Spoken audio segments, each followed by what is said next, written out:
lugar decir que el salón está precioso con esta notable asistencia que tenemos hoy, lo cual quiere decir que tenemos una persona que llama poderosamente la atención de los que estamos aquí. Muchas gracias por la asistencia a todos. En primer lugar, a los insignes conferenciantes que hemos tenido durante las conferencias anteriores. Esta es la séptima de este ciclo de conferencias que bajo el 150 aniversario del ciclo mercantil junto, o mejor dicho, por el profesor don Benito Valdés, hemos tenido la ocasión de organizar y que creo que está teniendo notable éxito. Hoy contamos con la presencia de don Miguel Delibes, el profesor e investigador de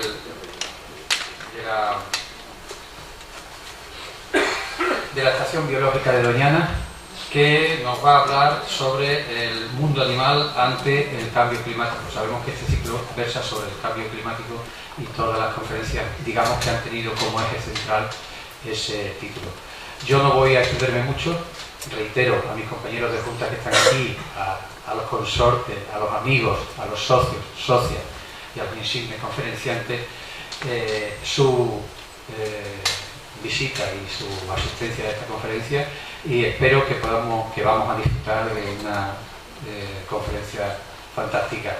Sin más, le doy la palabra al profesor y agradezco mucho de nuevo su asistencia. Gracias. Bueno, buenas noches. Muy brevemente les haré un resumen del currículum del profesor Miguel Delibes, que es muy difícil dado lo dilatado de su actividad y lo dilatado de sus méritos. Bueno, les diré en primer lugar que se licenció en Ciencias Biológicas en la Universidad de Madrid. Como es 5 años más joven que yo, los que sepan mi edad pues saben la edad que tiene él, yo no voy a decir ni una ni otra. Quiere decir que yo terminé la facultad cuando él se incorporaba en primer curso, porque se licenció en 1969 e inmediatamente atrajo la atención, supongo, de Félix Rodríguez de la Fuente, porque empezó a colaborar con él en la Enciclopedia Salvat de la Fauna, que estaba editando Félix Rodríguez de la Fuente, y Miguel redactaba muchos de los textos que aparecen en esa enciclopedia.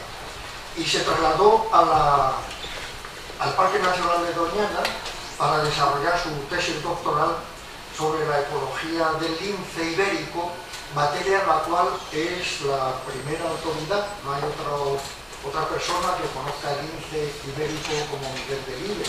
Ha desarrollado multitud de proyectos, muchos de ellos financiados por la Comunidad Europea, y empezó, como digo, en la estación en el Parque Nacional de Doñana, pasó después a ser investigador del Consejo Superior de Investigaciones Científicas, y allí se quedó y se incorporó, y es profesor de investigación del Consejo y director del grupo de ecología de carnívoros del Consejo Superior de Investigaciones Científicas.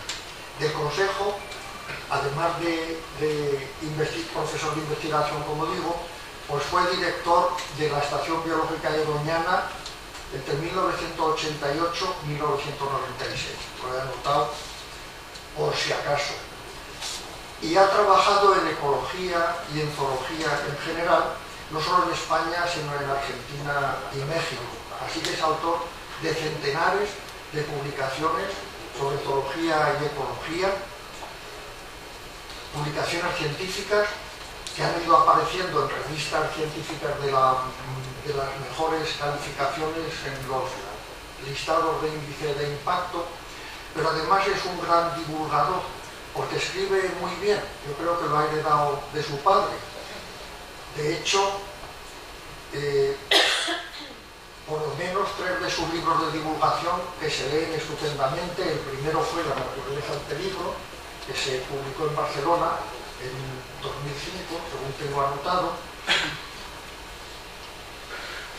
Y después La tierra herida, con un interrogante: ¿qué mundo heredarán nuestros hijos muy de actualidad en el tema que nos lleva hoy a esta conferencia.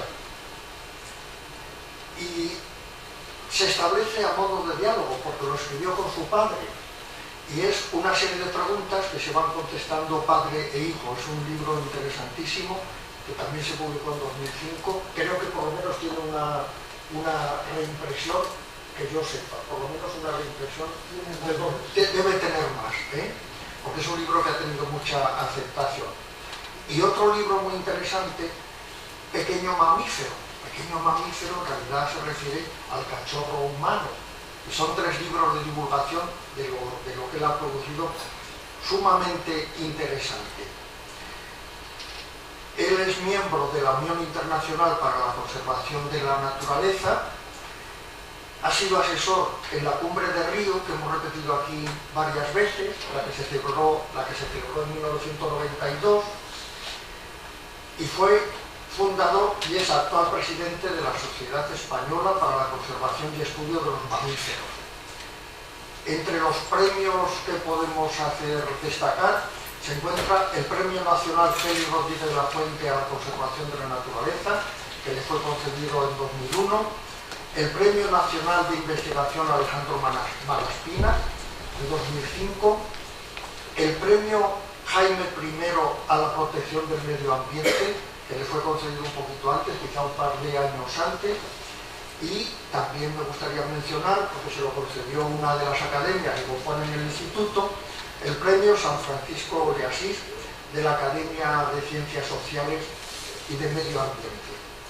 Les añadiré a esos premios y a sus méritos el doctor honoris causa por la Universidad de Málaga y académico numerario de la Real Academia Nacional de Ciencias Exactas, Físicas y Naturales. Este es un breve esquema del currículum y los méritos que tiene el que hoy nos va a dirigir la palabra, que vamos a disfrutar de su conferencia porque igual de bien que escribe, habla. Así que tiene la palabra don Miguel Delibes. Simplemente decir una cosa antes de que tome la palabra don Miguel, y es que quiero excusar la no asistencia de nuestro presidente, don Plácido Sánchez, que por motivos profesionales hoy no ha podido estar, muy lamentablemente para él, en esta conferencia. Muchas gracias y le cedo la palabra. Muchas gracias, pues buenas tardes a todos. Muchísimas gracias a todos por estar aquí, por haber venido, y gracias sobre todo y felicidades. El cumpleaños feliz al círculo por este aniversario que estamos celebrando, y muchas gracias al profesor Valdés, que pensó en mí cuando se trataba de hablar en este ciclo, donde han participado muchos amigos, muchos colegas, la mayoría un poco talluditos, que han sugerido el presentador, no especialmente jóvenes. La mayoría un poco talluditos, ya digo, pero amigos por tanto, razón de esa edad desde hace muchos años, compañeros en Sevilla, en Andalucía, desde hace muchos años. Dicho eso, no me quiero alargar mucho, ya el profesor Valdés ha contado un poco de mi historia, siempre se exageran, se hablan los méritos y no otras cosas. En todo caso, simplemente decir que yo empecé a trabajar con Rodríguez de la Fuente al acabar la carrera, y que mis primeros años como licenciado fueron con él. Vine a Doñana inmediatamente después de trabajar en esa enciclopedia, pero sí que es verdad que Rodríguez de la Fuente, tanto como mi padre, me enseñó a expresarme. Con la edad también se me va olvidando relativamente, pero lo cierto es que él me enseñó, después de romperme muchos textos que había escrito, cómo intentar escribir cosas de animales, de naturaleza, que pudieran interesar a los lectores. Eso lo he combinado muchas veces y me ha sido de mucha utilidad en mi carrera profesional, porque no creo haber sido un buen científico, pero una parte importante de la ciencia, es transmitir lo que has encontrado, y transmitirlo bien te ayuda a publicarlo, y publicar es lo que al fin y al cabo uno valora. Si eres un gran científico que sabes muchas cosas, descubres muchas cosas, pero no las cuentas o no las cuentas bien, te quedas por el camino. Es una tarea acumulativa.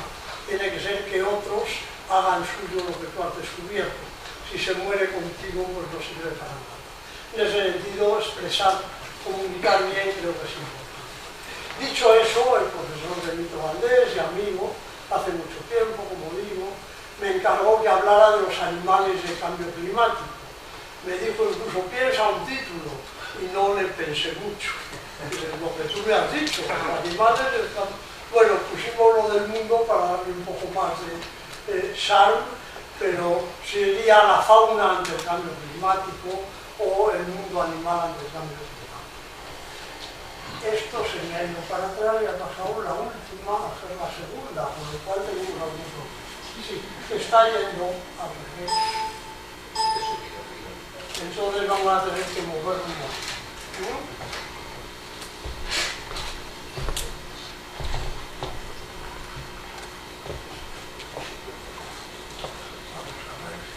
Porque parece que había esto y esa es la última, la que ha salido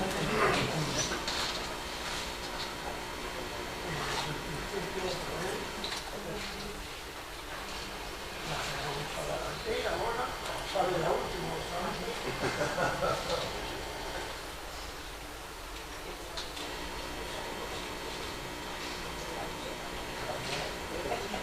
No, esa es, la primera está mucho más alta. Ahí va. La segunda ahora, a ver si me engañan.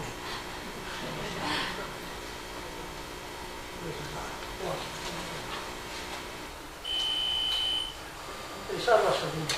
Pruebo un momento a ver si va la tercera. A ver si doy aquí un momento. No, claro. Y doy donde usted me dice, no voy a dar.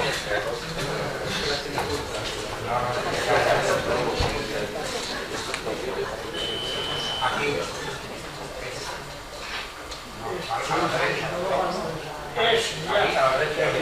Ya está. Me habían señalado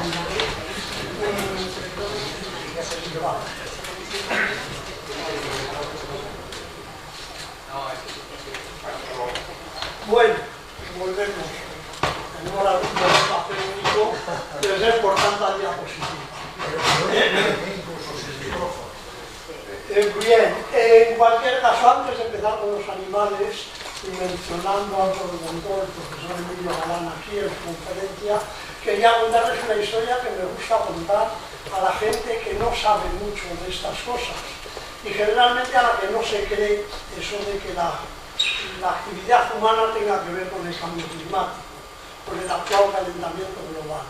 Es una historia que conté hace mucho y me parece especialmente interesante, simplemente porque quizá la recordarán, ¿no?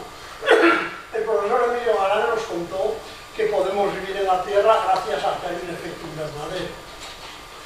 La temperatura de la Tierra sería de 16 grados bajo cero, por ahí, dado el sitio donde está en el sistema solar, si no hubiera una atmósfera y una vida que retiene calor. Deja pasar la luz, la energía en forma de luz, pero lo retiene al salir. Ese efecto invernadero natural lo descubrió ya en 1894 un francés, Fourier, que es el famoso de la serie de Fourier y todo eso, que estudiaba termodinámica, ¿no? Y unos años después, 70 años después, un químico sueco, Arrhenius, conociendo este efecto invernadero, hizo muchos cálculos y llegó a la conclusión de que con el carbono que estábamos liberando, que estaban los humanos liberando a la atmósfera en forma de CO2, quemando carbón, inevitablemente tenía que elevarse la temperatura en la Tierra a varios grados. Es decir, Arrhenius ya hizo sus cálculos y dijo, con más CO2 en la Tierra va a subir la temperatura a varios grados. Naturalmente, él no tenía el concepto de globalidad que tenemos luego, lo tenía para pensar en la Tierra como un todo, pero no lo tenía tanto para pensar fuera de Suecia, que es donde él vivía, y llegó a la conclusión de que era una noticia maravillosa. En las Suecia iba a hacer calorcito, que se podría veranear en Suecia y que se pasaría mucho mejor, ¿no? Con esto, cuando yo le he contado, lo que quiero decir es que saber que echando esas cantidades de CO2 a la atmósfera tiene que subir la temperatura, ya lo sabíamos. Es un poco como saber que si bebes mucho vino acabas emborrachando. Y decir, pues sí que parece que hace más calor, pero debe ser por otras cosas, es un poco como el chiste que echa la culpa al bicarbonato de lo mal que se siente uno al día siguiente de una borrachera, ¿no? Y de bebí mucho, pero eso a mí no me afecta. Tomé un poco de bicarbonato para evitar el ardor de estómago y el bicarbonato me ha sentado fatal, ¿no?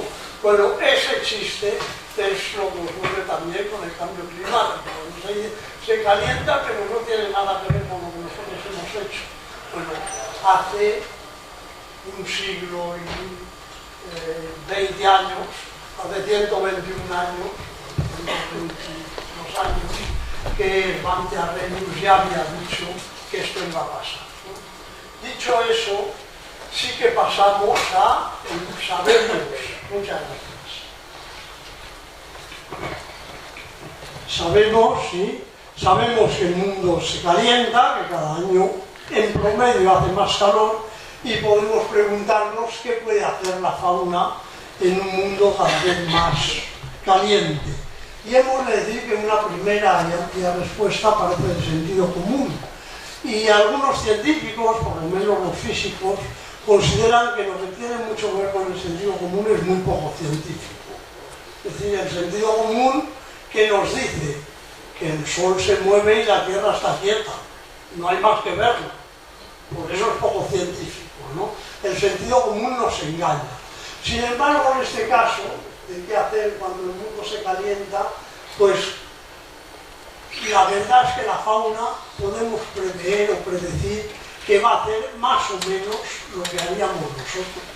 Al fin y al cabo, somos fauna también, ¿no? Es decir, ¿qué es lo que hacemos nosotros cuando hace mucho más calor? Los que pueden, y si pueden, adelantan el veraneo. Si van a un sitio donde haga más fresquito, pues nos vamos a la playa. En Sevilla, yo conocí cuando vinimos la primera vez que la gente tenía casas con 2 pisos. Y cuando hace frío te subes al piso de arriba que da el solito, y cuando hace calor te bajas al piso de abajo que está más fresco, ¿no? Bueno, pues te puedes viajar. ¿Qué puedes hacer? Si puedes todavía mucho mejor, adelanta ese viaje y en vez de irme de veraneo a tal sitio me voy 2 meses antes porque hace un calor que no lo puedo aguantar, ¿no? Otras medidas ya son, digamos que morfológicas o fisiológicas, te abrigas más, o hasta puede, si hace frío, que engordes un poquito más para que la grasa te defienda, y luego a veces ya no puedes hacer nada y te aguantas o revientas. Más o menos esas opciones, moverse en latitud o en altitud, cambiar de hábitos, es decir, adelantar o retrasar lo que estás haciendo, cambiar tú, cambiar del todo, por plasticidad, porque eres muy plástico y tienes esa capacidad, o porque cambias los genes dentro de la población, es decir, evolucionas, microevolucionas en tiempo real, o si nada de eso es posible, probablemente acabes desapareciendo, porque no te puedes adaptar. Esto es un poco la historia de la que hace la fauna y yo les quiero contar, ¿no? Bueno, la primera, llamamos eso plasticidad fenotípica, a cambiar uno sin cambiar los genes, o cambiar de costumbres, de manera de vivir, o de manera de ser, sin cambiar los genes. La foto que les pongo es del Heranio azul, para contarles una historieta. Cuando yo era 5 años más joven, o 4 que el profesor Valdés, pero él era joven también, es decir, hace mucho, cuando yo estaba en la facultad en Madrid, el profesor Bernis, que era un catedrático de cordados, decíamos entonces, de zoología de vertebrados, nos llevó de excursión. Un día que llovía mucho, hacía fatal, íbamos a Gredos desde Madrid. Y a quizás 60 o 70 kilómetros de Madrid el profesor Bernis con grandes voces ordenó parar al autobús. Era otra época, los chicos y chicas jóvenes no entenderéis que en una carretera de no autovía, ni autovía sería peor, un autobús se pare en mitad de la carretera porque un profesor quiere mirar con los prismáticos, porque había visto a 300 metros un pájaro que se cernía, batía las alas en el tal. Entonces el profesor Bernis miró con los prismáticos y dijo, creo que sí, que es un eranio. Sacó un telescopio, es un eranio, los dejó parar por allí, el autobús a todas estas, paraba en medio de la carretera, en la carretera general, que era la de Madrid-Extremadura, y bueno, pues ante nuestra sorpresa, vimos el eranio y el profesor Bernis dijo, es una observación tan importante que podemos volvernos a Madrid. Pero don Francisco, no íbamos a Gredos, pero hace muy malo y esto que hemos visto hay que escribirlo y hay que tal. ¿Por qué? Porque el elanio es una especie africana. Entonces no había elanios en España. Estaban viéndose los primeros elanios en 1966 o 67, que sería 1967 probablemente, ¿no? Bueno, ahora está todo lleno de elanios, y uno sale por ahí y encuentra el elanio, porque es una especie africana que se ha desplazado, se está desplazando hacia el norte. Eso, desplazarse, es lo más común. Desplazarse en el hemisferio norte, que es lo que más se ha estudiado, desplazarse hacia el norte. Eso, por ejemplo, es un trabajo, he intentado en las diapositivas poner una referencia bibliográfica para que supieran de dónde está sacado, pero ese es un trabajo publicado en 2010 con 329 especies británicas. Estos son los trabajos que mejor se publican ahora, no los que más gustan a los naturalistas. Me gusta decir, ¿qué hace tal especie? Bueno, pues que una especie haga algo no tiene demasiada trascendencia global, pero si lo hacen casi todas las especies, desde como pongo ahí a milpies, a mamíferos, a saltamontes, a libélulas, a tal, pues quiere decir que la tendencia es muy general, ¿no? Bueno, pues ahí ven que el 84% de esas 329 especies, en dos censos separados, 25 años, solo dos no se han movido ni para arriba ni para abajo, que a mí me parece sorprendente cuando lo ve uno, ¿no? Pero de las otras, el 84% se han desplazado hacia el norte y solo el 16% se han desplazado hacia el sur. De las que han ampliado la distribución hacia el sur. De las que la han ampliado hacia el norte, el más fresquito, es decir, las especies se moverían buscando climas más frescos. Una parte, un 16%, calcula el autor, Thomas, podría no haberlo hecho por razones exclusivamente climáticas, podría ser por otro motivo, pero aún así quedaría pues, un 68% que sí se ha movido por razones climáticas, es decir, se ha movido siguiendo el clima, las condiciones climáticas que les sentaban mejor. Esto naturalmente afecta también a los parásitos y sobre todo a sus vectores, a quienes los transportan. Eso hace que el riesgo de enfermedad también esté aumentando hacia el norte. Lo conocen y lo han oído, pero es algo que no por haberse dicho muchas veces yo me podía callar. Que lleguen mosquitos africanos a la península ibérica pues supone riesgos que hace unos años no teníamos. En Suecia, en Escandinavia, conocen muy bien que las rickettsias y las borrelias, este tipo de enfermedades transmitidas por garrapatas, se están dando cada vez más al norte. Cada vez son más frecuentes en el sur de Escandinavia, pero cada vez más al norte porque las garrapatas se mueven también hacia el norte, ¿no? No es algo que se pueda decir de todas las especies, pero sí es una tendencia que se refleja en la fauna.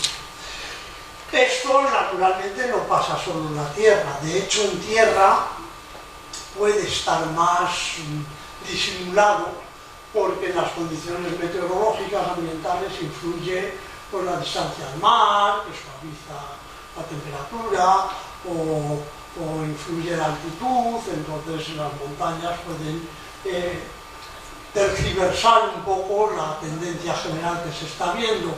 En el mar es más general, aunque no sea uniforme la temperatura en el mar, haya corrientes frías y cálidas y cambie con la profundidad, pero es de los sitios donde se han hecho más estudios de desplazamiento de peces hacia el norte.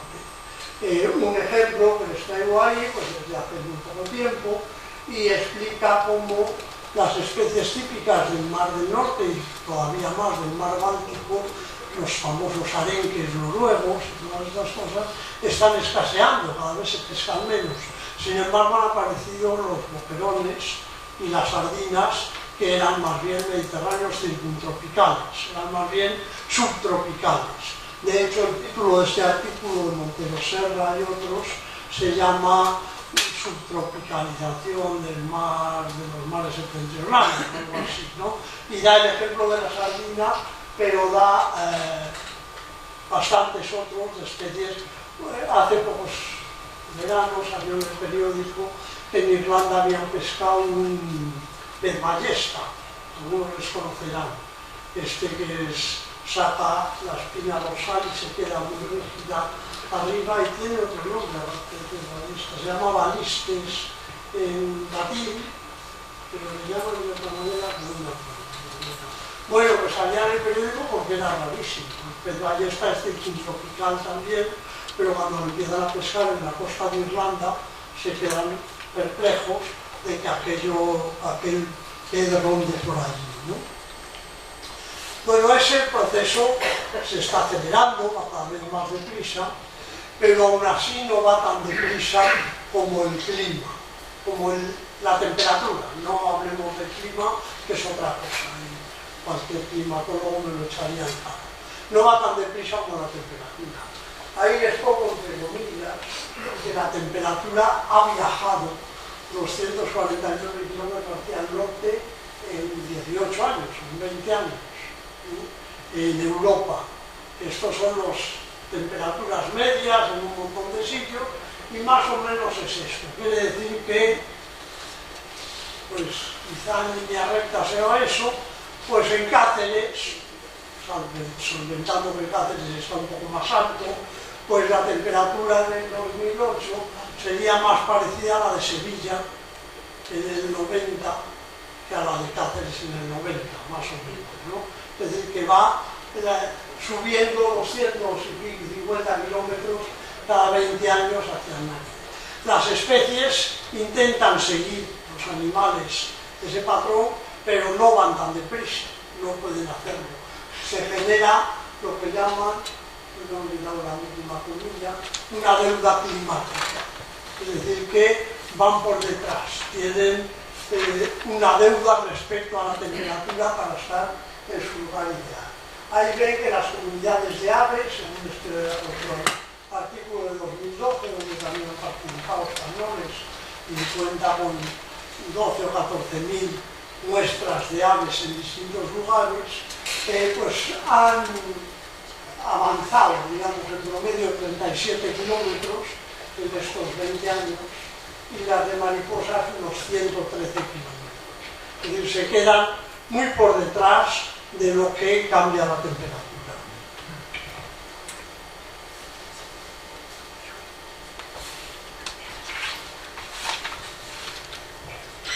¿Qué ocurre con las especies migratorias? Pues lógicamente las debe afectar.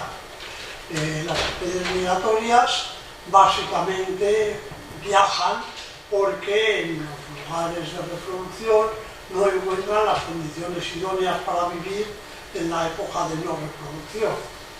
Los insectívoros pues comen insectos en Finlandia en primavera y verano, pero cuando allí se cubre todo de nieve y los insectos entran en diapausia y desaparecen, no tienen que comer, tienen que viajar hacia el sur. Si el clima, la climatología cambia, la temperatura cambia, probablemente esto va a cambiar también. Una primera observación es que muchas aves se desplazan menos hacia el sur en invierno. Es decir, ahorran viaje porque encuentran condiciones idóneas para pasar el invierno en sitios más septentrionales.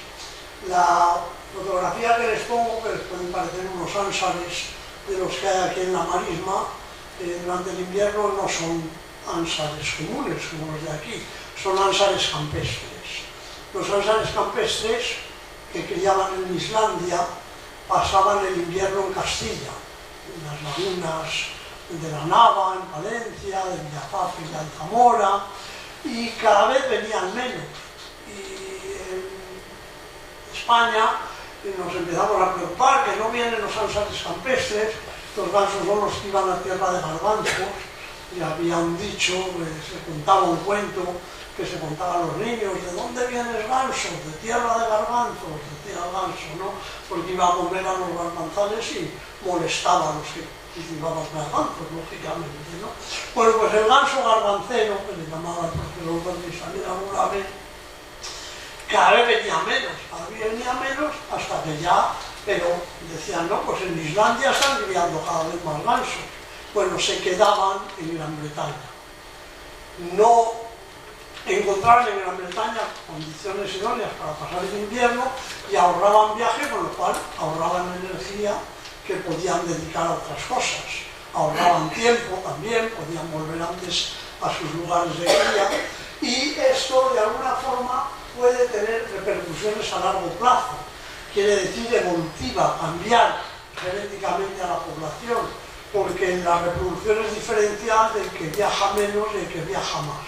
El que viaja menos llega antes a los lugares de cría, se instala allí, escoge los mejores lugares y tiene más posibilidades de reproducirse. Eso hizo que para mí era muy dramático, porque a mí de joven, de chaval, de adolescente, me gustaba ir a ver los gansos garbanceros al pantano de Lesla o a Villafáfica, pues hizo que cada vez vinieran menos. Hubo un momento que venían 200, luego 60, luego 32, luego 17, luego 11, y es que se iban muriendo, quedaban que tenían esa tradición, seguían viniendo, pero no venían los nuevos, los jóvenes ya no venían allí, incluso se iban emparejando con gansos de otros sitios que ya invernaban en Gran Bretaña y venían allí. Llevamos ya bastantes años que no viene ninguno. Aparece alguno de vez en cuando, perdido en alguna borrasca del norte, y aquí hasta aquí, ¿no? Pero bueno, esto es quedarte a medio camino, pero es todavía más visible que una parte significativa de la población ni siquiera migre, es decir, que no se vaya a larga distancia. A la Rubilla la conocen todos, porque hay muchos en Sevilla, capital, y se puede ver casi en cualquier jardín, y oírla en que hace primavera, se llama un pupa en latín, porque hace entonces la Rubilla viajaba a África todos los inviernos. Es insectívora, se la ve ahí con una hormiguita, una larva de algo, pero ahora mismo pues ya no hace falta irse, porque aquí no hace tanto frío como para que no haya en general insectos en invierno y larvas en invierno y se pueda vivir aquí, ¿no? Esto lo han comprobado, por ejemplo, aparte de que las veamos en invierno, no se tenía claro si las que vemos aquí en invierno podían ser abubillas alemanas que hacen solo medio viaje, como les he contado de los gansos. Quizá las abubillas españolas seguían yéndose a África, pero invernaban aquí abubillas de Alemania o de Polonia, que en vez de pasar a África se quedaban en la península ibérica. Bueno, hace poco tiempo también se hizo un estudio de isótopos estables en las plumas. Las plumas, al formarse, incorporan los isótopos, es decir, las formas atómicas del carbono, del nitrógeno, de lo que han comido mientras fabricaban la pluma. Y como esas firmas isotópicas cambian con la latitud, con el lugar, también con el tipo de alimento, pues se pudo comprobar, se hizo yo creo que a 11 abubillas, y se pudo comprobar que 6 de esas 11 capturadas en España nunca habían salido de España. Es decir, que las plumas que les crecen antes de la migración primaveral, teóricamente, es decir, al final del invierno, comienzo de la primavera, las habían echado ya aquí y luego habían criado aquí. Criaban aquí, es decir, no se iban de la península ibérica. Otra opción distinta, más local, se lo contaba al principio, es cambiar de piso. Igual que aquí dicen, pues en invierno hay que subir al piso de arriba, que está más calentito, porque da el sol en la cristalera, y en verano bajar al de abajo, que está más fresquito, porque nunca le da el sol, pues los animales pueden hacer lo mismo. En vez de viajar en latitud, moverse arriba o abajo. Este ejemplo es una platija, un lenguado de la familia de los oleidos, de los lenguados, y esa se ha comprobado que en el Mar del Norte, donde muchas especies, como les he dicho antes, sí que están desplazándose hacia arriba, en dirección hacia los polos, pues la platija no. La platija, por razón que sea, lo único que hace es vivir más profunda de lo que vivía antes. Se ha limitado a cambiar de piso. Ahora, para pescar platijas hay que ir a fondos más profundos de los que se iba antes, porque si no, no se dan cuenta. Algo parecido, pero cambiando de bichos, cambiando de animal, ocurre con los pequeños mamíferos en un estudio en Yellowstone, en América del Norte. Les aviso, sin embargo, que el pequeño mamífero de la fotografía no es de Yellowstone, sino que es un topillo nival que vive en España también. Y si pongo el topillo nival es porque este ejemplo es bueno para hablar de los topillos nivales andaluces, que solo viven en Sierra Nevada.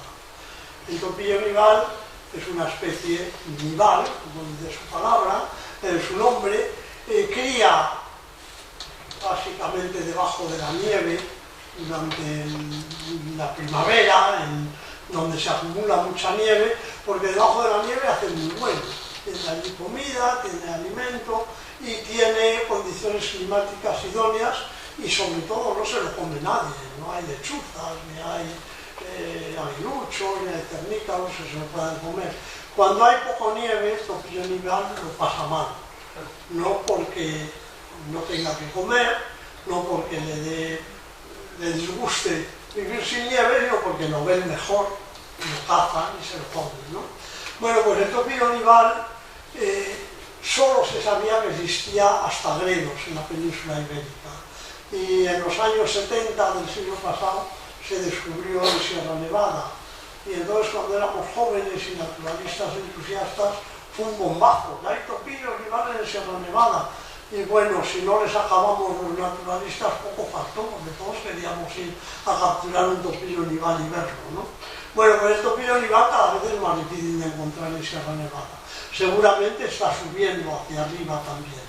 En Yellowstone, como les digo, hay pues la mitad de 28 especies de pequeños mamíferos. En un siglo había un trabajo de hace un siglo de un naturalista pionero, Grinnell, en Yellowstone, que había estudiado las capas donde vivían, las capas de altitud donde vivían las distintas especies de mamíferos, y se repitió este estudio y la mitad de las especies se encontraban en promedio hasta 500 metros más altas.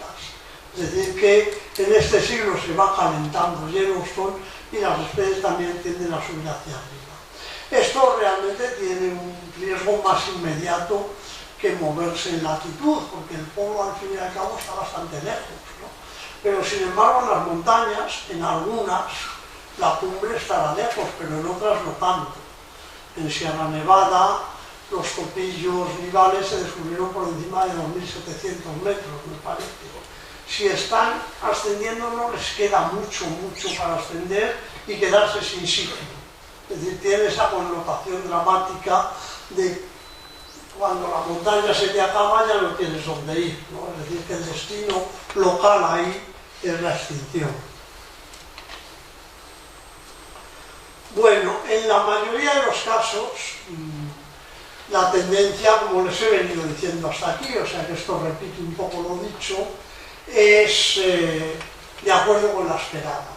Es decir, que cojas por un lado moluscos, por otro mamíferos, cojas, y me meto un poco en el tema del profesor Valdés, pero como me dejó colarme, pues no le queda más remedio que aguantarse, hablando de plantas.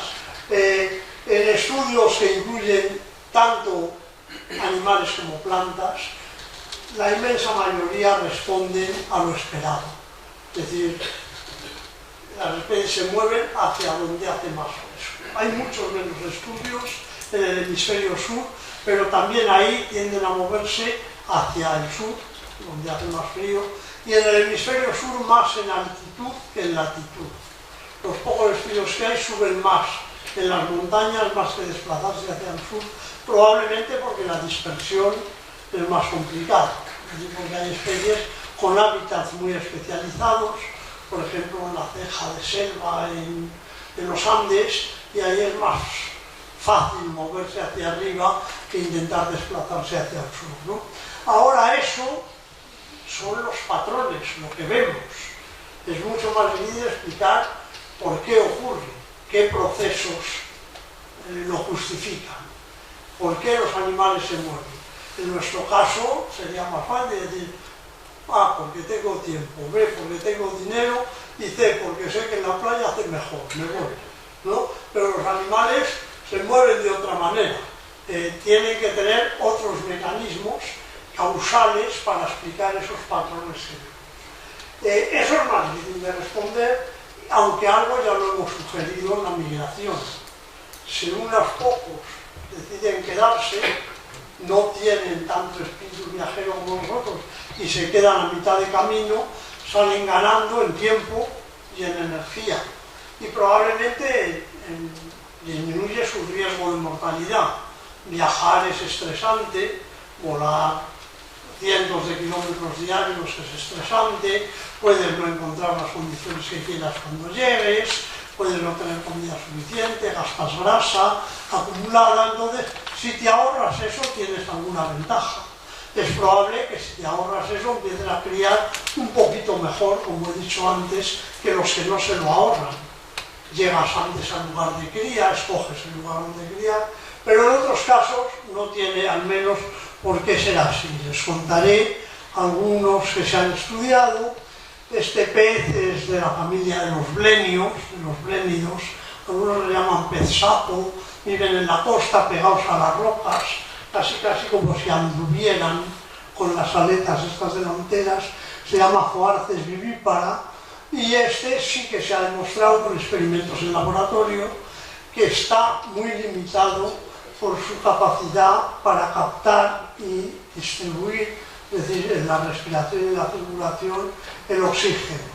Entonces, como la temperatura del agua condiciona la cantidad de oxígeno que puede contener, está muy limitado a unos rangos de temperatura muy concretos. Por lo menos las poblaciones que viven en el sur de su área de distribución. Es decir, esas poblaciones, a poco que cambie la temperatura del agua, o se desplazan hacia el norte o desaparecen, porque el Zoarces, el blénido este, no puede vivir ahí.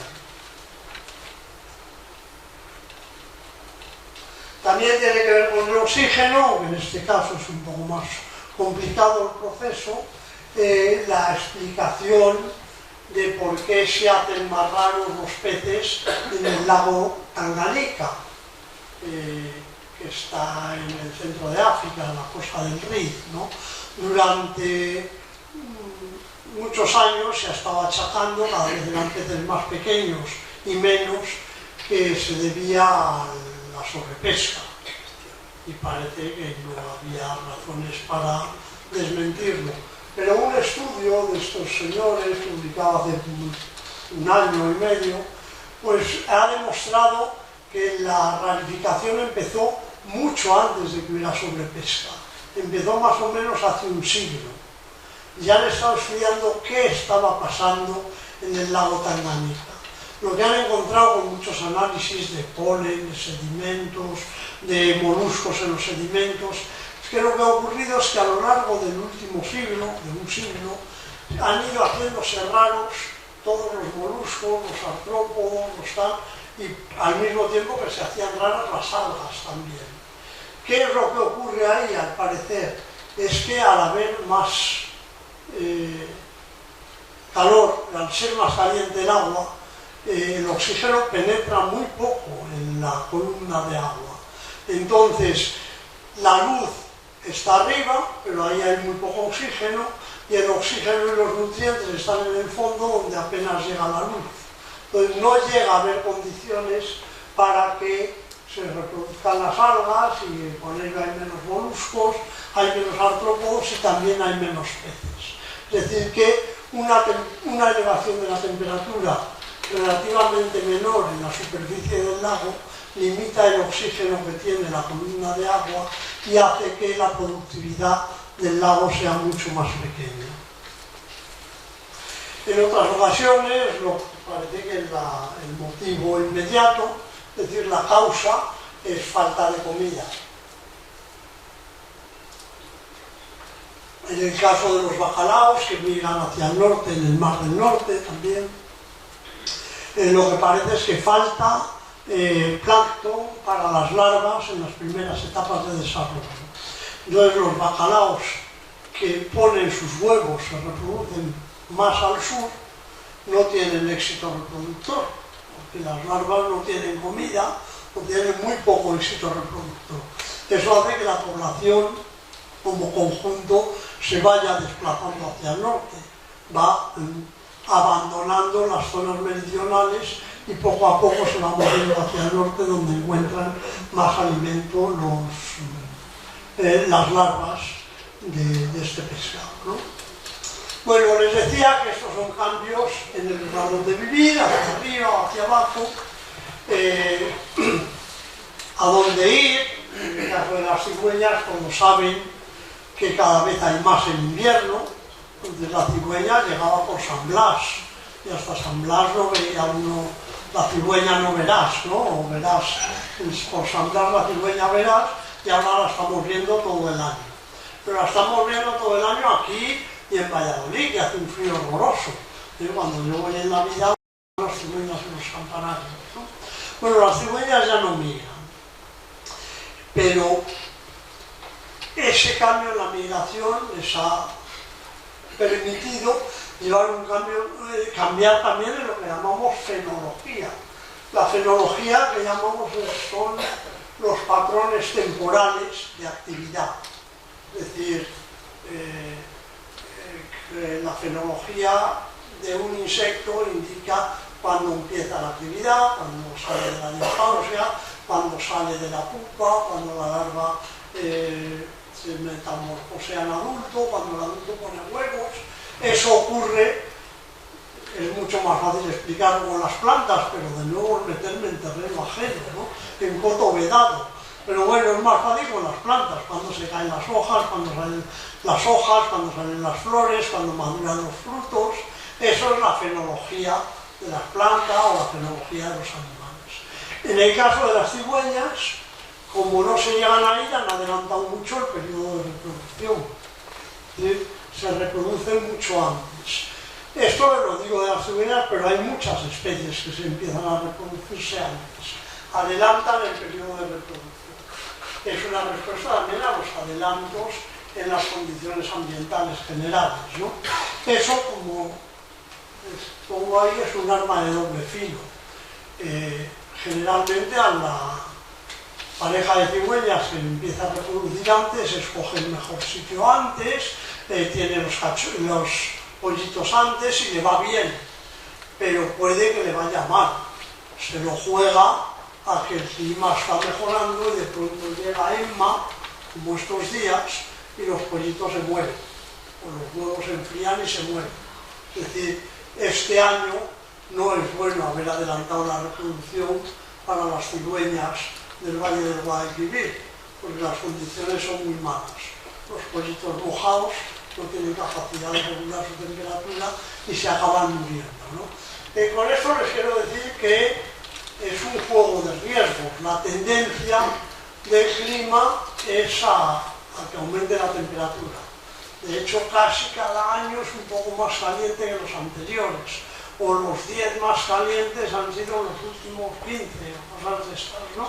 Pero eso no quiere decir que no venga una racha de frío, de lluvia inesperada, en un momento inesperado, y afecte de una forma no adaptativa, no conveniente, a las especies que han cambiado, ¿no?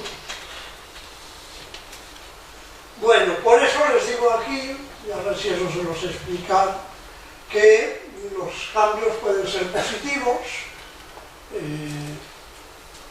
El Colarcos es el pez que les decía, pues es positivo ese porque no puede captar oxígeno si está en agua muy caliente, pero a lo mejor es negativo porque se va hacia el norte y allí se lo come otra especie de pez que antes no se lo comía, ¿no? Es decir, que no siempre es tan fácil, como decir, me voy un poco para arriba, igual que no siempre es tan fácil irse de veraneo porque cuesta un dinero, ¿no? Entonces, si no, nos pasaríamos todos la vida en el norte en verano y en el sur en invierno, ¿no? Bueno, a veces son positivos, pero a veces son negativos porque se producen desajustes ecológicos. Es decir, cambian distintas especies, pero lo hacen de distinta manera y el ciclo anual, que estaba más o menos sincronizado, cambia. Esto es lo que les voy a intentar explicar. Macoma es una almeja marina, es la que se entrevé ahí detrás, ¿no? Bueno, aquí se ve desde 1972 a 2002, en 30 años, cómo Macoma va adelantando la época de puesta de sus huevos. Este es el número de días del año. O sea, este es el día 100 del año. El día 100 del año es, iba a decir que más o menos ahora, no, más o menos dentro de un mes. Ahora llevaríamos el día 70 del año, pues dentro de un mes llevaríamos el día 100. Pues el día 100, o el día 110 o 115, ponía sus huevos Macoma en 1972. Ahora los pone, pues más o menos, el 25, 30 o 40 días antes, ¿no? Es decir, se ha adaptado a ese calentamiento del agua, adelantando la cría. Las larvas de Macoma comen fitoplancton y en cambio en la explosión, el máximo de fitoplancton no ha cambiado. Si lo ven ahí, era más o menos 150 en el día 150 del año, es decir, en mayo, primeros de mayo, por ahí, o en mayo, y sigue siendo en mayo. Es decir, el fitoplancton no ha reaccionado a la temperatura del agua. Eso quiere decir que a las larvas de Macoma que ponía aquí, nacían por aquí, se encontraban mucho fitoplancton, pues un mes después de la puesta de los huevos. Cuando nacían las larvas había mucho fitoplancton y les venía muy bien. Ahora, un mes después de la puesta de los huevos, todavía no hay mucho fitoplancton y a las larvas de la almeja no les viene tan bien. Entonces decimos, bueno, pues se ha desincronizado, qué faena a las pobres larvas de almeja. Les va a ir muy mal, ¿no? Bueno, pues el problema es que todavía les va a ir peor, porque a las larvas se las comen unas gambas, unos camarones, la predación esa del ring predation que va por ahí, ¿no? Y los camarones resulta que cuando más abundaban era como 8 meses después del comienzo del año. El máximo de camarones era muy lejos de la época en que nacían las larvas de la almeja. Y los camarones están respondiendo al calentamiento mucho más deprisa, sin embargo. ¿Qué les ocurre a las pobres larvas de la almeja aquí? Aquí pone la almeja, cuando nacen las larvas unos días después, el plancton todavía no es muy abundante y en cambio los camarones que se las comen sí, con lo cual les va fatal. Ellas han actuado, han respondido. Acabo de romper el mobiliario del círculo. Ellas han respondido como esperaban, digamos, entre comillas, que podría ser adaptativo, es decir, se calienta el agua, yo pongo antes, adelantan la puesta, pero resulta que los que se las comen se adelantan más todavía y el plancton no se adelanta, con lo cual no les viene del todo. Otro ejemplo parecido, que nos puede sonar más familiar porque es terrestre, es este papamoscas cerrojillo, que es un pajarito, donde esto que les cuento se ha observado en España también. Pues la respuesta fenológica, de nuevo, de calendario de actividad de los insectos al cambio de temperatura es mayor que la de los pájaros.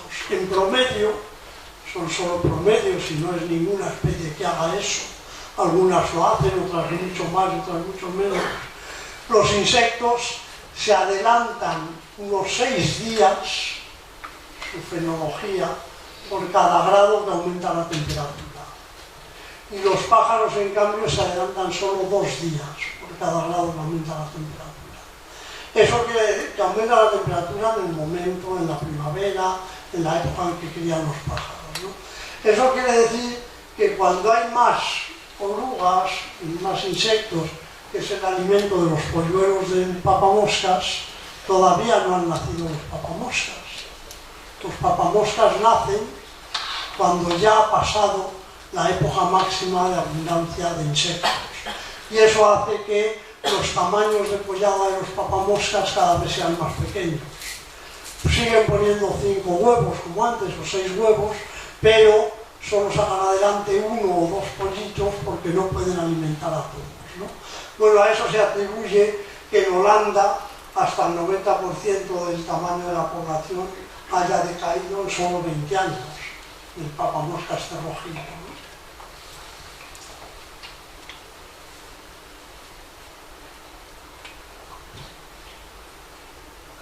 Bueno, una tercera respuesta, les he dicho, una es cambiar de sitio, otra es cambiar de tiempo, cambiar de calendario, una tercera es cambiar otras cosas, el tamaño, por ejemplo, los caracteres, la longitud del pelo.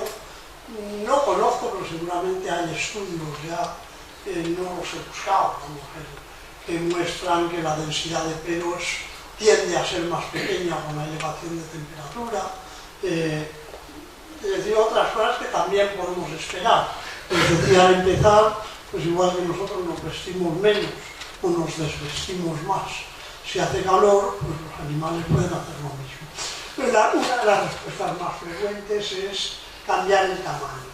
Y en general es, a más calor se tiende a disminuir el tamaño.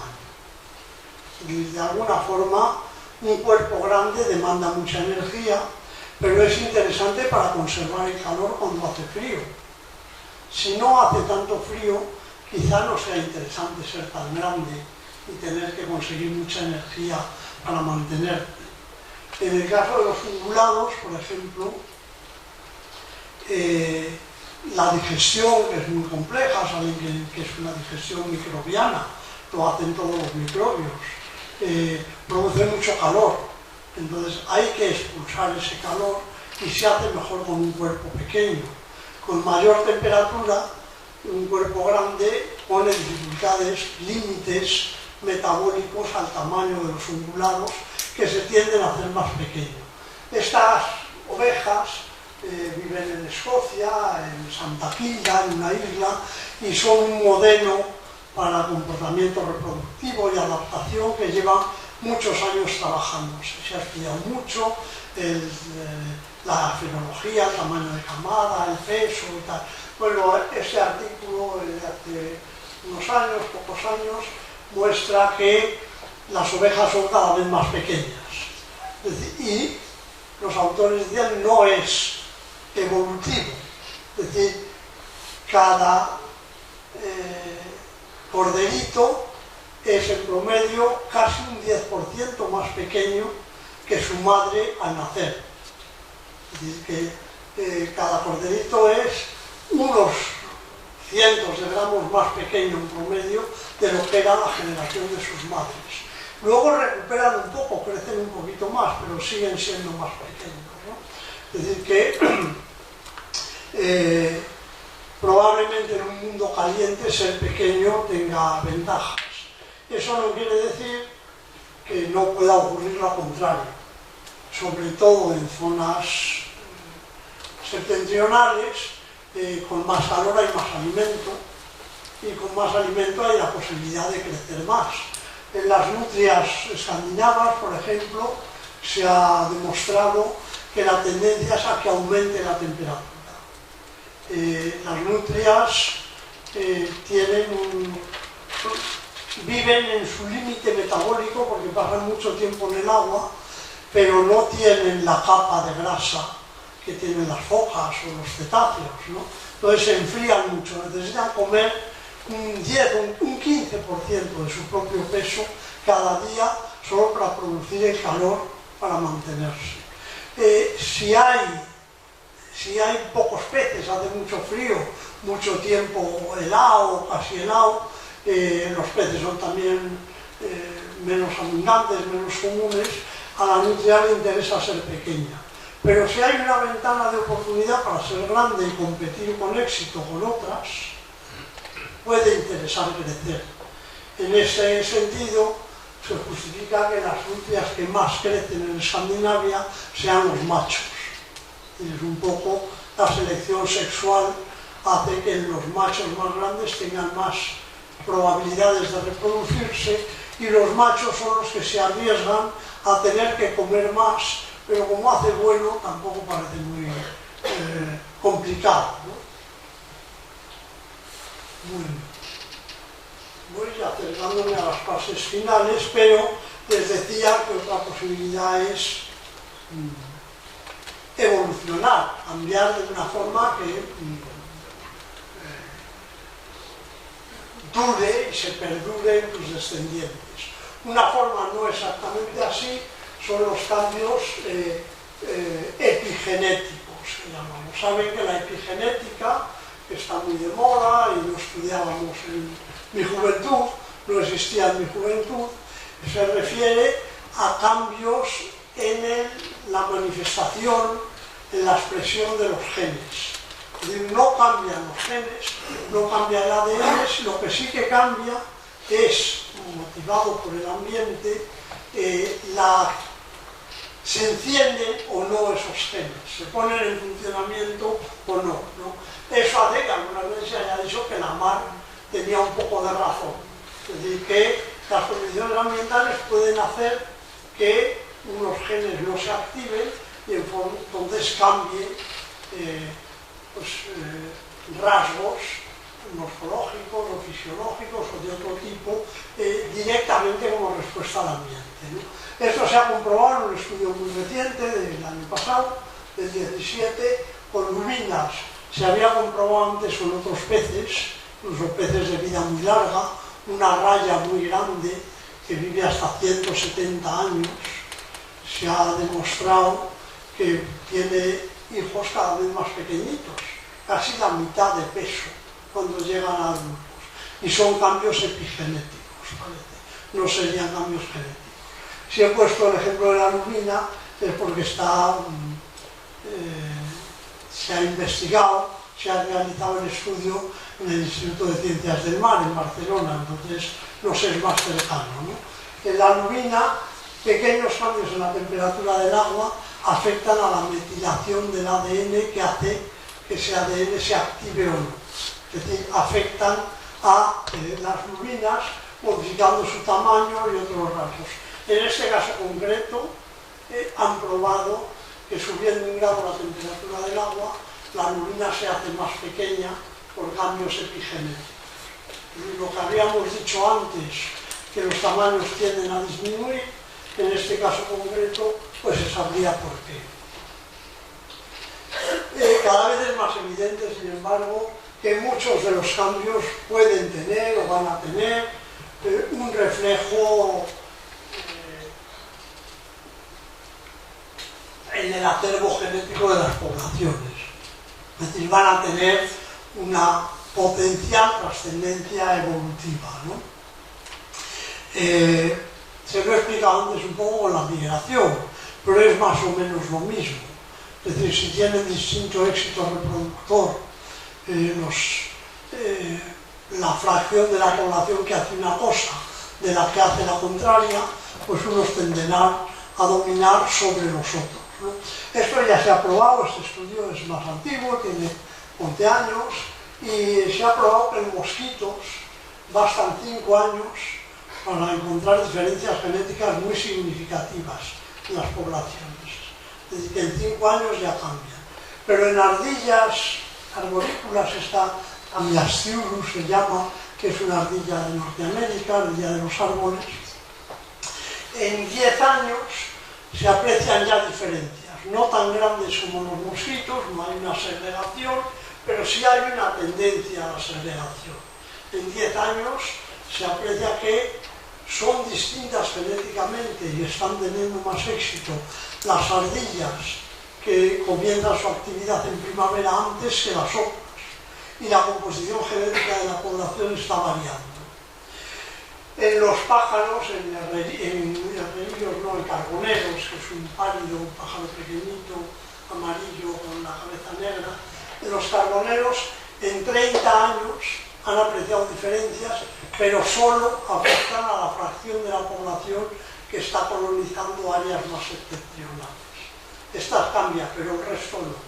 Es decir, que aquí da la impresión de que los migrantes son los que cambian, pero no tienen por el momento más éxito que los otros, más o menos parecidos, solo que están pudiendo colonizar áreas más septentrionales. Un ejemplo muy llamativo, muy bonito, lo he contado hace muchos años ya, porque se publicó hace mucho, se publicó en 2001, fíjense hace cuánto tiempo ya. Pues esto afecta a los saltamontes, esos nombres complicados que hay ahí arriba, cuyo borde septentrional de la distribución está aumentando cada año unos 10 kilómetros en Gran Bretaña. Lo curioso de estos saltamontes es que uno tenía un poco de alas y otro no tenía alas. Hay unas especies sin alas, lo que ocurre es que, como en la mayoría de las poblaciones, hay alguna variación. Aquí ven la proporción de alas largas, en 1940, en censos de una de estas dos especies, debe ser Metrioptera, pero nos da un poco igual, pues era 0, aquí aparecía alguno que tenía alas largas, 0, 0, 0, 0, y eso es 1980.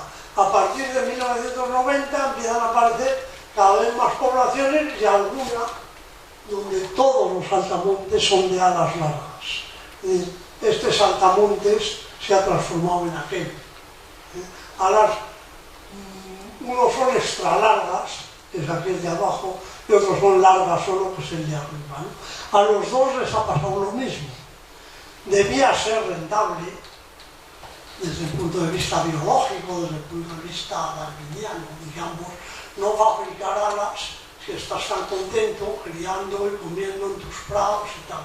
Pero cuando empieza a hacer calor, la hierba se seca antes, o hay peores condiciones, los pocos que tenían alas se mueven más deprisa y empiezan a tener más éxito.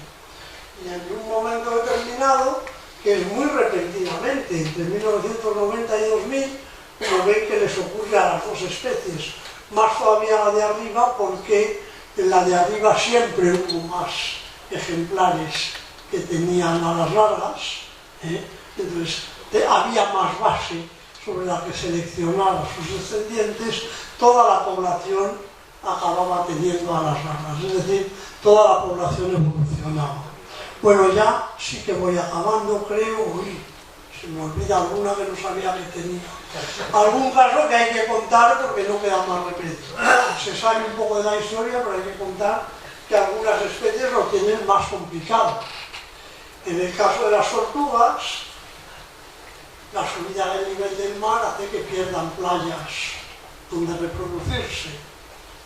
En una situación como la de estos días en la costa andaluza, pues imagínense que no lo pasarían bien los huevos de tortuga que estuvieran enterrados ahí, por ejemplo. Y esto tiende a pasar cada día más.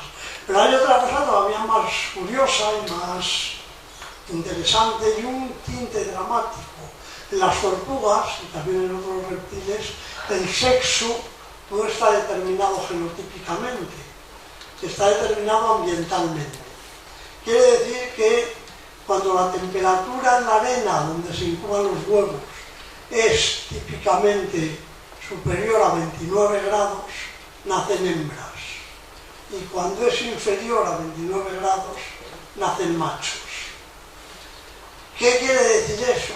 Pues quiere decir primero que a lo largo de mucho tiempo, pues un año frío nacían muchos machos y un año caliente nacían muchas hembras. En arenas oscuras que se calientan más, nacían más hembras. En arenas claras que se calientan menos, nacían más machos. Y bueno, pues tampoco pasaba nada.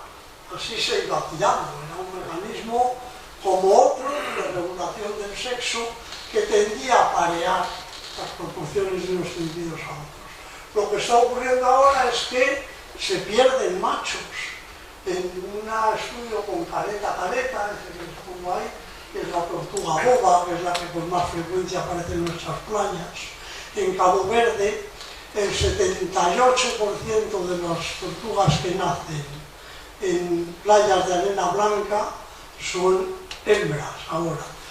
El 96% o algo así de las que nacen en playas de arenas oscuras son hembras también. Por el momento, como les digo ahí, a la tortuga le debe venir hasta bien, porque el macho, como saben, los machos no pintamos mucho. Pero decir que básicamente la hembra es la imprescindible para reproducirse porque un macho puede fecundar a muchas hembras. Entonces, aunque haya pocos machos, pues sigue habiéndolos. De hecho, todavía no hay una tendencia global a que haya muchas más hembras. La tendencia se detecta, está en concreto en Cabo Verde, pero a largo plazo sí que existen riesgos. Es decir, en un mundo que se calienta, es probable que esos 29 grados no sean adecuados. Esto me abre la puerta para contar ya, y esto sí que es la recta final, que una última y no improbable respuesta es la desaparición. Es decir, la extinción local o global. Por el momento afecta, o ha afectado, o está afectando casi exclusivamente a especies que viven en islas o en cumbres montañosas. Especies de montaña, el topillo nival que les decía antes, pues no, porque vive en los Alpes, y en los Urales, y en muchos sitios, en montañas frías de Europa, en los picos de Europa, o en Cantábrico, ¿no? Pero si fuera una especie endémica de Sierra Nevada, pues probablemente se extinguiría, como algunas plantas probablemente les pueda ocurrir, ¿no? La foto es para enseñarles el ratón Melopis rubicola, que se considera la primera especie de mamífero extinguida por el cambio climático. Este ratón vivía en un cayo al sur de Nueva Guinea, y ese cayo, esa isla rocosa, pues su mayor altura sobre el nivel del mar eran 3 metros. Entonces 3 metros no es mucha altura sobre la pleamar. Entonces cada vez son más frecuentes, son más frías del nivel del mar, tormentas que pasan por encima del cayo.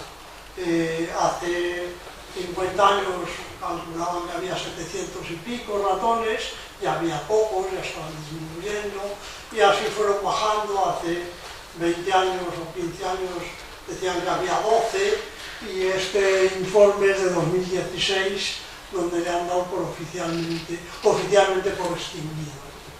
Bueno, la siguiente ya es una cosa un poco más sofisticada, pero solo para que vean un cálculo, un trabajo que está muy reciente, donde reúne un montón de trabajos. Estoy haciendo una meta-análisis que se llama ahora, ¿no? Mostrando que en general en todos los estudios se detectan incrementos del riesgo de extinción con la temperatura. Estos son, con el incremento de temperatura, pues hay 30 estudios que extinción es cero de las especies que están estudiando, otros 30 que es un 5%, pero algún estudio considera que hay más de un 50% de riesgo de extinción para alguna especie. El promedio es, que lo ven allá arriba, ese cuadradito con una línea, que es el intervalo de confianza, es como de entre un 5 y un 10%, un 7 y pico por ciento es el riesgo de extinción que se calcula para la biodiversidad, incluye plantas, como les pongo allí, con el cambio climático actual. Pero aquí, no con el actual, sino que debe ser con el futuro. Aquí ven, porque es del mismo trabajo, el riesgo de extinción predicho, el porcentaje, a medida que aumenta la temperatura, por encima de la temperatura preindustrial. En la situación actual sería un 2,8. Si aumenta la temperatura a 2 grados, que sería el óptimo con el que nos conformamos en el Acuerdo de París, el riesgo de extinción sería un 5 por 2, y con otros escenarios, yo creo que aquel es este escenario 3, sería entre un 7,7, un escenario malísimo ya, un 15,7. Las siglas de arriba son escenarios de acuerdo con el panel de expertos en cambio climático, ¿no? Bueno, y aquí son las especies que abarcaría cada estudio. Algunos de estos grandotes, como ven, incluye hasta 24.000 especies, o sea, que han trabajado con muchos datos. Y bueno, esto debía ser mi final, pero no quisiera terminar sin mencionar algo que ya dijo el profesor García Lobo el primer día en su presentación. Él habló del cambio global. A los ecólogos en general nos gusta hablar del cambio global porque el calentamiento, el cambio climático es solo un aspecto de ese cambio global, es solo un aspecto de un cambio a escala terrestre motivado por las actividades humanas, que se refleja de muchas maneras. Entonces, lo que yo les estaba hablando se refiere más bien al clima, que era mi encargo, pero no me resisto a decir que distintas facetas del cambio global, el clima es solo una, afectan de forma sinérgica, se unen para condicionar a la biodiversidad. Y un buen ejemplo son los corales, que cuando sube la temperatura del mar, los corales tienden a abandonar las algas simbióticas que les proporcionan energía. Las antelas estas que les proporcionan energía y las que pueden vivir. Se blanquean, se tienden a blanquear los corales. Pero además la acidez del mar, el CO2 disuelto, que en la atmósfera ha provocado el cambio de clima, pero en el mar provoca un aumento de acidez, con lo cual les cuesta más fabricar sus esqueletos carbonatados. Es más difícil fabricar carbonatos que en un medio ácido. Pero además hemos nitrificado, hemos hiperfertilizado el mar, también la tierra, con los abonos químicos, con el invento del nitrógeno biodisponible, y esos nutrientes favorecen el desarrollo primero de algas que compiten con los corales y luego también de microorganismos que literalmente ahogan a los corales, les dejan sin oxígeno, es decir, se mueren porque tienen tanta superficie en la que pueden vivir microbios, viven hasta 100 millones de microbios en un centímetro cuadrado de coral, que consumen el oxígeno que el coral necesita. Y si eso fuera poco, además se sobrepesca, no el coral, que también, se sobrepescan los peces. Entonces los peces que se comen las algas, que compiten con los corales, tienden a desaparecer, y las algas, las pardas, colonizan los lugares donde vivía el coral y lo desplazan. Todo eso, que es fertilizante, se sobrepesca, es acidez en el mar, además de temperatura, mata a los corales que están desapareciendo muy deprisa, ¿no? Es decir, que no podemos limitarnos solo al clima. Me parece que ahora sí que se acaba.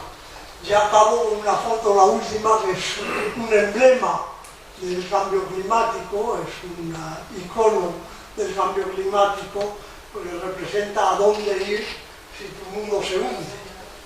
Si el hielo desaparece, quizás eso lo resume todo, y cuando el profesor Valdés me encargó hablar de esto, lo primero que pensé fue en el oso polar, y luego lo he acabado dejando para la despedida.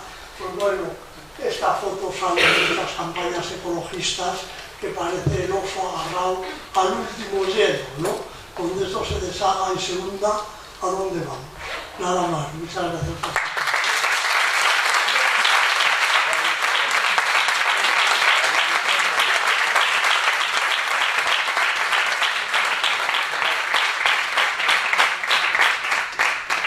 Bueno, hemos atendido una magnífica conferencia, como nos quedábamos menos, de don Miguel de Vives. Supongo que podrán establecer un coloquio si alguno de ustedes tiene alguna pregunta que hacer. Y don Miguel tiene la amabilidad de contestarla. Usted primero, no, usted primero. Hay dos cosas. Una A ver si te oigo, Hay dos hechos. Uno ha ocurrido hoy, no se ha informado hoy, ha hablado de la famosa tormenta Emma, lo que está afectando a la cigüeña, que puede afectarle. Pero también ha sido una noticia hoy cuando ha aparecido en la costa de Huelva esa cantidad de estrellas de mar que muerto. ¿Tiene que ver el Emma con lo que ha ocurrido en el mar? Supongo que sí, pero no sabría decírselo, quizá alguien sabe más que yo.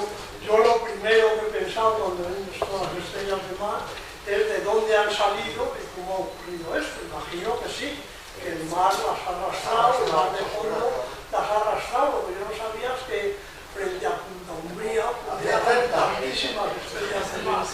Sin duda eso va a tener un reflejo en el funcionamiento ecológico de la costa, de los lugares donde... Pero eso, todo eso es,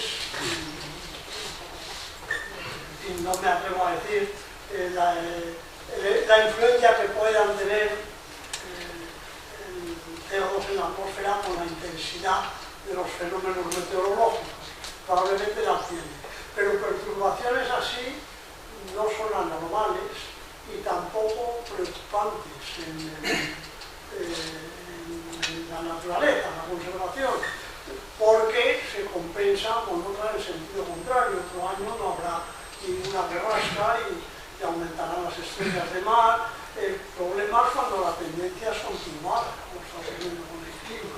Si no, a mí alguna vez recuerdo cuando estábamos en Doñana, bueno, no sigo estando, pero cuando yo era director de la estación biológica, después de varios años de sequía, los gamos habían conquistado la marisma. La marisma se inunda en invierno y los gamos no pueden vivir allí. Pero si no llueve, pues no se inunda, sale hierba y los gamos se desparten. Pero ya un año, después de 2 o 3 años así, llovió. A 20 kilómetros de donde vivían los gamos habitualmente, los gamos se ahogaban mal, nadaban, se ahogaban, y luego nos empezaron a pedir y salía en el periódico que rescatáramos a los gamos. Y yo les intentaba explicar, tenemos que dejar que la naturaleza funcione, porque esto a los buitres les viene fenomenal. Si nunca se muriera nadie, acabarían muriéndose los buitres. Y ese es un poco el proceso. Si no, les decía que también acabarán comiéndonos los gamos, y los años malos los rescatamos y los buenos se extienden muchísimo. Bueno, esa regulación, esos controles, estas perturbaciones son normales. Sin duda ninguna tiene que ver una tormenta o una serie de borrascas excepcionales como esta con las estrellas de mar, pero confieso mi perplejidad cuando he visto las imágenes. ¿Usted quería preguntar? Sí. Bueno, lo primero es que me ha encantado la conferencia. Muchas gracias. Porque había un montón de ejemplos muy interesantes. Y segundo, yo no planteo, o sea, no me cabe duda que el calentamiento o el aumento de la temperatura está causado en parte por la actividad humana. Pero muchos de los ejemplos que vemos pueden evolucionar a una adaptación de estos animales, ¿no? Estas emisiones. Entonces, ¿hasta qué punto es negativo el cambio climático o el cambio? No sé si me estoy explicando. Vamos a ver, el cambio climático muy rápido, como ocurre ahora, hace que sea difícil adaptarse, pero evidentemente las especies intentan hacerlo. La mitad del CO2 que hemos echado en la atmósfera lo han captado las bacterias en el mar y las plantas en la tierra, y se ha incorporado a los sistemas, y hay especies a las que les va fenomenal, porque hay más carbono, más calorcito, pues fenomenal, ¿no? Entonces, no, la categoría bueno y malo la establecemos nosotros. Si cambia muy deprisa, muchas especies, es un poco lo que yo he querido contar, aunque se van adaptando, probablemente no les dé tiempo. Entonces no les dé tiempo y desaparezcan, y eso no nos gusta. Como no nos gusta, lo pintamos de malo. Si cambia muy deprisa, nosotros nos tendremos que adaptar también. Y también lo estamos haciendo.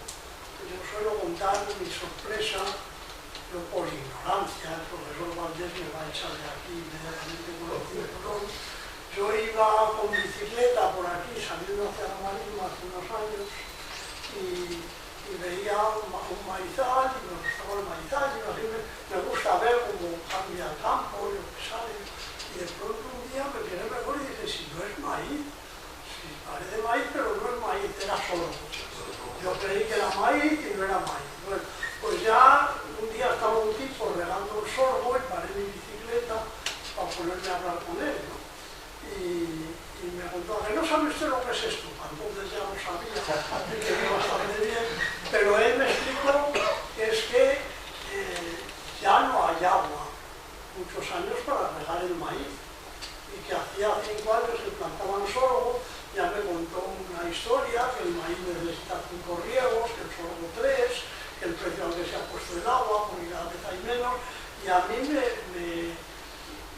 fue como un flash, porque yo había leído y no sabía que los cultivos mediterráneos tendrán que adaptarse a especies africanas.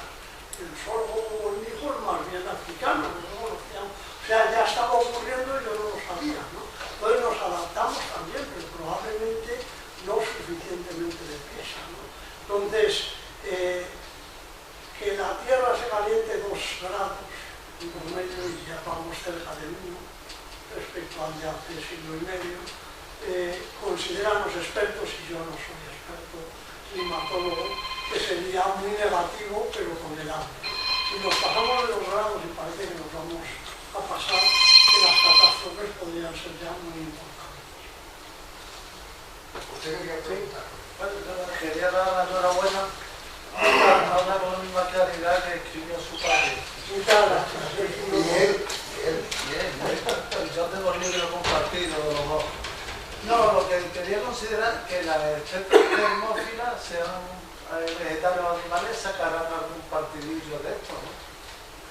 Bueno, como ya digo, hay especies que les viene bien y que van a mejorar, si podemos llamar de alguna forma, lo que he dicho, termófila, una especie que vivía en África, pues ahora mismo ya está en Francia, además de seguir en África, y le viene bien, aunque probablemente por el sur que se le limite el desierto del Sáhara también, donde haya más dificultades para seguir viviendo.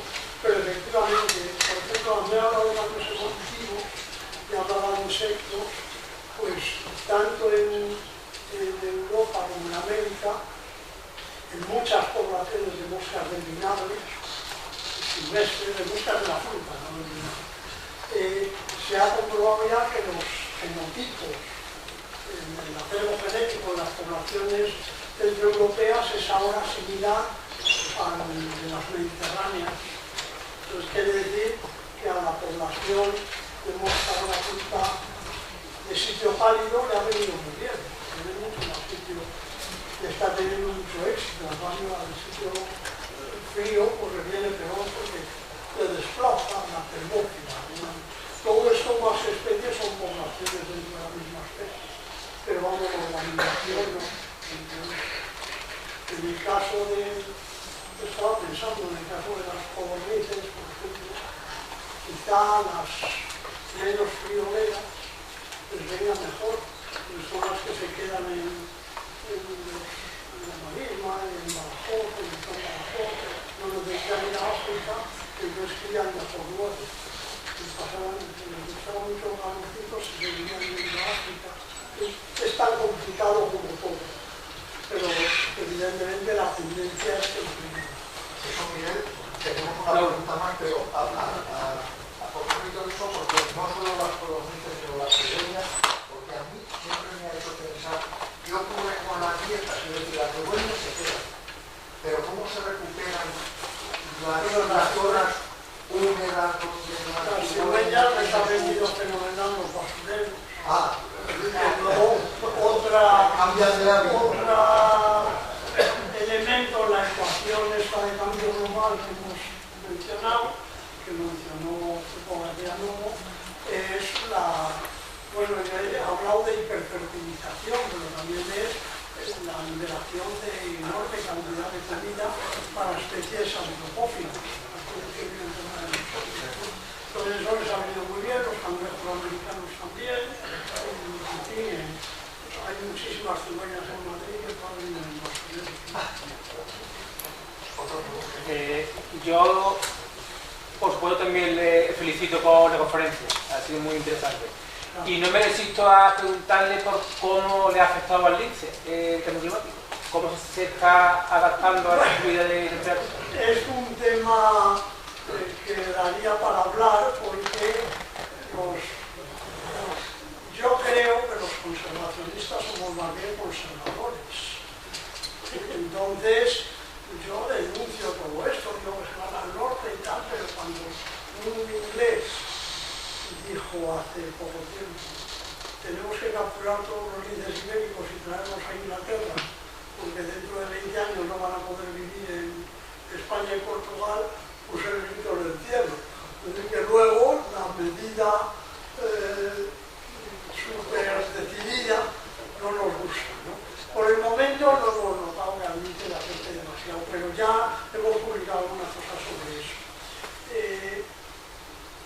Parece ser que podría ser que los conejos estén haciendo más abundantes con el cambio climático en las costas mediterráneas, que en el occidente ibérico.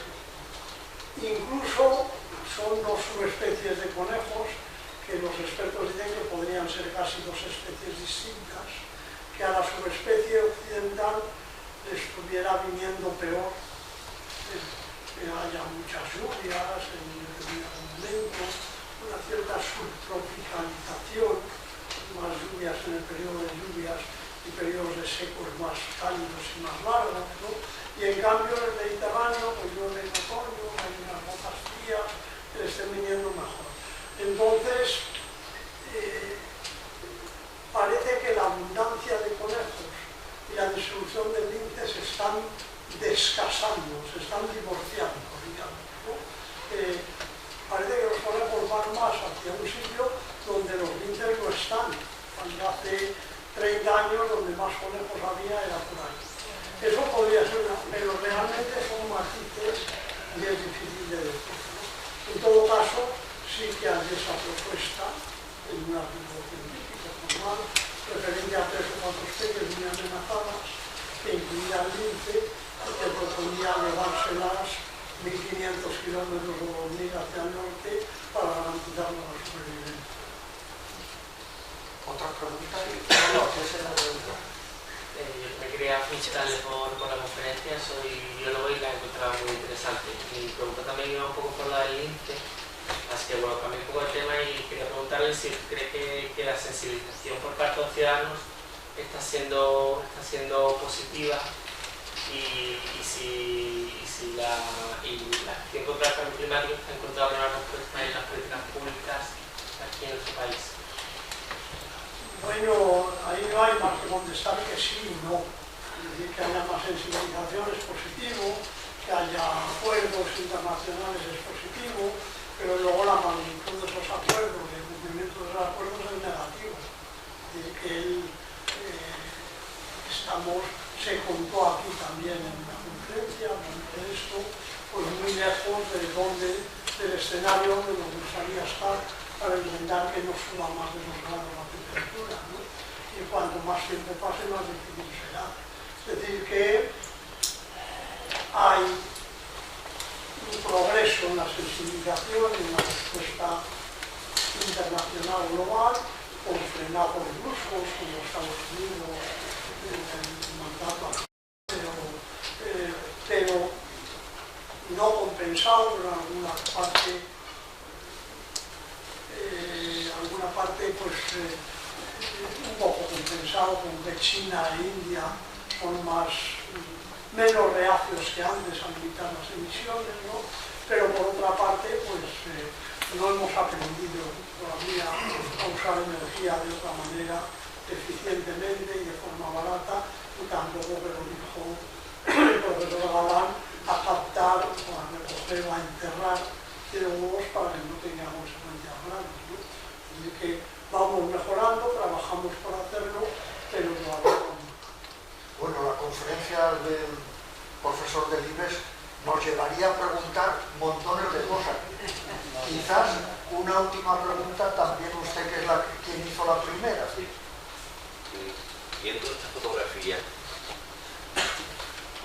¿qué puede ocurrir? Yo le voy a hacer una pregunta concreta. ¿Hay esperanza para salvar el mar menor? Mar menor. Es muy difícil, eso es una cosa muy concreta.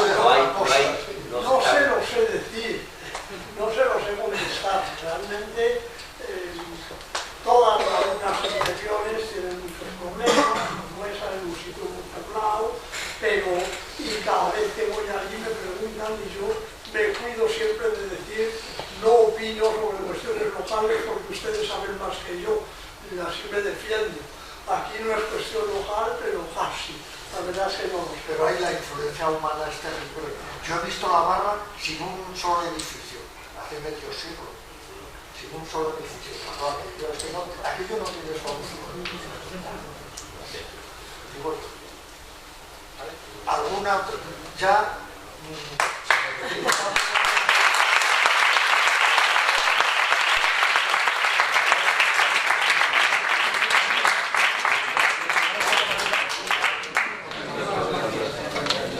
Hola.